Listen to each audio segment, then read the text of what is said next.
patuloy na pagsuway ni House Speaker Martin Romualdez. May malalim na rason daw ayon kay dating spokesperson Harry Roque. At pangungulekta ng COMELEC sa mga pirma sa People's Initiative, pakakasuhan daw ng Senado sa Korte Suprema?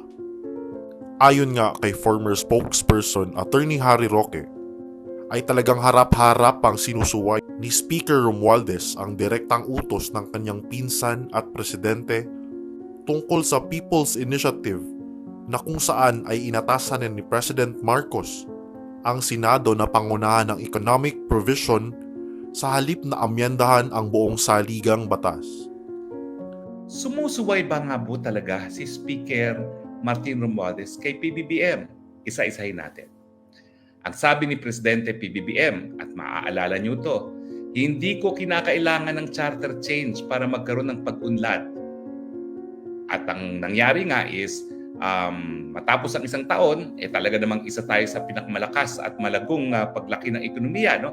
So tama, hindi kinakailangan ng charter change para umunlad ang ekonomiya.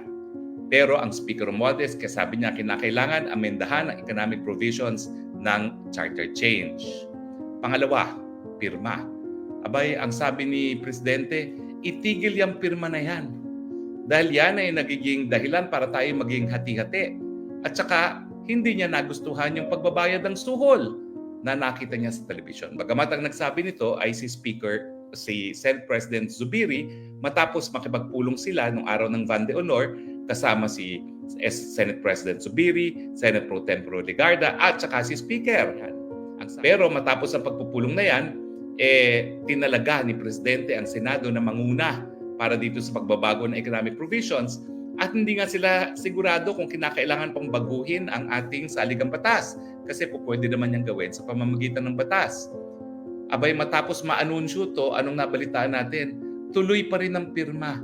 Tuloy pa rin ang pagkahalap ng pirma. Tuloy pa rin ang dideposito ng mga pirma sa COMELEC.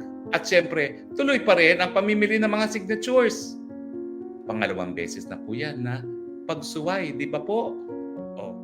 Ayon kay spokesperson Harry Roque, ay talagang nakapagtataka ito dahil tila ba may hawak ang House Speaker sa Pangulo dahil talagang malakas ang kanyang loob na pangunahan ang di umano'y People's Initiative kahit na walang basbas ni Presidente. Dagdag pa niya ay dalawa lang daw ang maaaring rason dito. Una, ay posibleng may basbas talaga ang lahat ng ito mula kay Pangulong Bongbong Marcos at PR lang lahat ng sinasabi ng Pangulo. Pangalawa naman, ay posible daw na feeling presidente na si Speaker Romualdez na sa isip niya ay mas nakahihigit pa ito sa kanyang pinsan na si Pangulong Bongbong Marcos.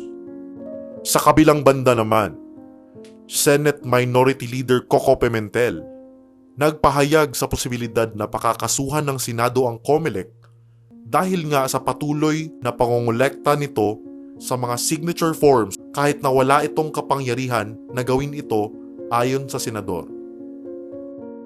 Well, pwedeng Senate ang mag-file ng case, pwedeng individual senators ang mag-file ng case, pwedeng group of senators. Actually, ang claim kasi ng COMELEC ngayon, they have the ministerial duty to count the votes doon sa papeles na binibigay sa kanila. If you have a ministerial duty, that it must be based on something. It must be based on a law.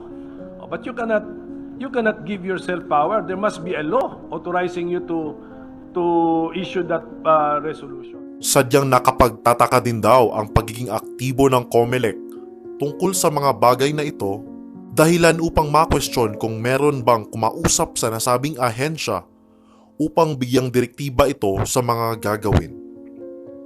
Sinagot naman ito ng COMELEC at ayon kay COMELEC Chairman George Garcia, ay wala namang problema kung itutuloy nila sa korte ang reklamong ito at wini-welcome pa nga nila na mangyari ito. Dahil nga wala pang formal na kaso, ay magpapatuloy pa rin sila sa pagtanggap ng mga signature forms para sa People's Initiative at kumpiyansa silang matatapos ito sa loob ng 3 buwang tuloy-tuloy na operasyon.